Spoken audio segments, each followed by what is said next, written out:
네, 기준금리가 사상 최저치로 낮아지면서 반대로 가계부채는 최고치를 경신하고 있습니다. 전세 물량까지 갈수록 줄어들 것으로 보여서 서민들의 어깨가 더 무거워질 수 있다는 우려가 나오고 있습니다. 이대건 기자입니다. 기준금리 전격 인하라는 깜짝 카드는 기대하는 성과만큼 우려의 목소리를 함께 낳고 있습니다. 특히 가계부채에 대한 지적도 많습니다.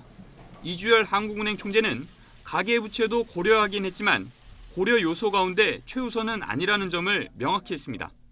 저희들이 가계부채를 고려하지 않은 게 아닙니다. 단지 그 당시 상황에 따라서 우선순위라고 할까요?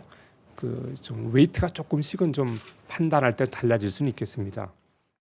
장기적으로 보면 가계부채가 큰 폭으로 늘지는 않을 것이라는 판단에 따른 것이지만 가계부채 자체는 이미 폭발 직전입니다.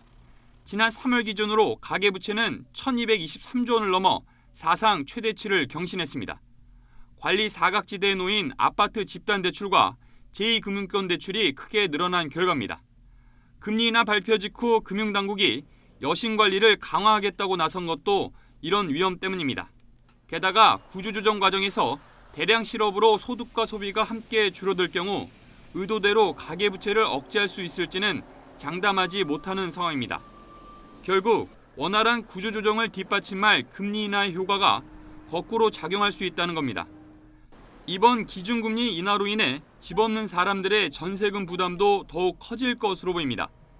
대출금리가 낮아지면 집주인들이 월세를 선호하는 경향이 더 짙어지기 때문입니다. 임대인들께서는 전세보다는 월세를 더 선호하게 되기 때문에 그래서 전세 금액이 더 상승하게 됩니다.